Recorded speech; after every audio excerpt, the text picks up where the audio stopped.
Iran झुकने का नाम नहीं ले रहा। अमेरिका, इजराइल लगातार ईरान पर ताबड़तोड़ हमले कर रहा है। उधर मिडिल ईस्ट भी ईरान की चपेट में आ चुका है, क्योंकि लगातार ईरान मिडिल ईस्ट को अपना निशाना बना रहा है। लेकिन एक खबर जो उत्तर प्रदेश से निकल कर आई है वो जरूर सुनना चाहिए आपको। दरअसल ईरान इजराइल अमेरिका युद्ध के बीच उत्तर प्रदेश के लिए भी एक चिंताजनक खबर है। लेकिन इस चिंता को लेकर मुख्यमंत्री योगी आदित्यनाथ ने अपना कौन सा कदम आगे बढ़ा दिया है? आखिरकार इजराइल में भारतीय दूतावास से योगी के अधिकारी क्यों लगातार कांटेक्ट में बने हुए हैं? और इस युद्ध के बीच उत्तर प्रदेश के मुख्यमंत्री योगी आदित्यनाथ क्यों सक्रिय दिख रहे हैं? देखिए इस रिपोर्ट में। बीते 3 दिनों से मध्य एशिया में युद्ध के चलते अशांति फैली हुई है और भारत के न जाने कितने लोग युद्ध प्रभावित क्षेत्रों में फंसे हुए हैं। भारत सरकार ने एडवाइजरी जारी कर रखी है। इसी बीच उत्तर प्रदेश के मुख्यमंत्री योगी आदित्यनाथ इस समय काफी चिंता में हैं। अब जरा उनकी चिंता की असली वजह भी जान लीजिए। दरअसल इजराइल में यूपी के 6000 से ज्यादा श्रमिक फंसे हुए हैं। हालांकि वो पूरी तरह से सुरक्षित हैं। प्रदेश सरकार तेल अवीव स्थित भारतीय दूतावास से लगातार संपर्क में भी है। 24x7 हेल्पलाइन नंबर जारी कर दिए गए हैं। श्रमिकों को सुरक्षित स्थानों पर पहुंचाने के निर्देश दिए गए हैं। मध्य एशिया में मौजूदा तनावपूर्ण हालात के बीच इजराइल में कार्यरत उत्तर प्रदेश के 6004 निर्माण श्रमिकों की सुरक्षा को लेकर योगी सरकार पूरी तरह सतर्कता बरत रही है। राज्य सरकार ने स्पष्ट कर दिया है कि सभी श्रमिक सुरक्षित हैं और उनकी स्थिति पर लगातार निगरानी रखी जा रही है। ये सभी श्रमिक वर्ष 2024 में राष्ट्रीय कौशल विकास निगम यानी कि NSDC और इजराइल की सरकारी संस्था population immigration and border authority PIBA के माध्यम से चयनित होकर इजराइल के विभिन्न निर्माण परियोजनाओं में काम के लिए भेजे गए थे।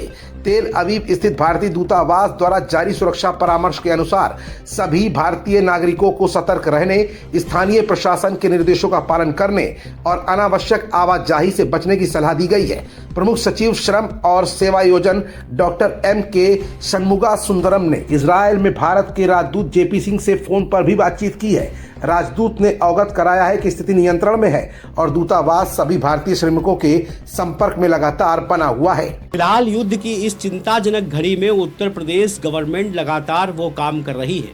अपने श्रमिकों के कांटेक्ट में भारतीय दूतावास के जरिए बनी हुई है। स्थिति नियंत्रण में है। इस बीच उत्तर प्रदेश सरकार में मंत्री अनिल राजभर ने भी श्रमिकों को हर संभव मदद का भरोसा दिलाया। जहां एक तरफ इजराइल में काम करने वाले श्रमिकों को लेकर उत्तर प्रदेश का प्रशासनिक महकमा पल पल पर अपनी नजरें बनाए हुए है, तो वैसे में प्रदेश सरकार में श्रम सेवायोजन मंत्री अनिल राजभर ने भी श्रमिकों और उनके परिजनों को आश्वस्त करते हुए कहा है कि उत्तर प्रदेश सरकार सभी श्रमिकों की सुरक्षा के लिए हर संभव प्रयास कर रही है। सरकार वहां की परिस्थितियों पर नजर बनाए हुए है। आप सबको ना ही पैनिक होने की जरूरत है, ना ही घबराने की जरूरत है, ना ही किसी प्रकार की चिंता करने की जरूरत है। विभाग राष्ट्रीय कौशल विकास मिशन और भारतीय दूतावास के साथ निरंतर संपर्क में बना हुआ है ताकि किसी भी परिस्थिति में त्वरित कार्रवाई सुनिश्चित की जा सके। भारतीय दूतावास तेल अवीव इजराइल ने 24 घंटे संचालित हेल्पलाइन नंबर जारी कर दिए हैं। नंबर है 972547520711। दूसरा नंबर लिखिए 972542428378। इसके साथ ही PIBA ने भी अपने हेल्पलाइन नंबर 1700707889 जारी किया है, जिसका संचालन centre for international migration and integration कर रहा है। फिलहाल मुख्यमंत्री योगी आदित्यनाथ के निर्देश पर श्रम और सेवायोजन विभाग लगातार समीक्षा कर रहा है। इजराइल में वर्तमान में लगभग 42,000 भारतीय नागरिक निवास कर रहे हैं, जिनमें 6004 उत्तर प्रदेश के निर्माण श्रमिक शामिल हैं। इंडिया जंक्शन चैनल के माध्यम से हमने ये इम्पोर्टेंट मैसेज अपने उन दर्शकों के लिए दिया जो हेल्पलाइन के जरिए अपने परिजनों से बात कर सकते हैं, जो फिलहाल इजराइल में है।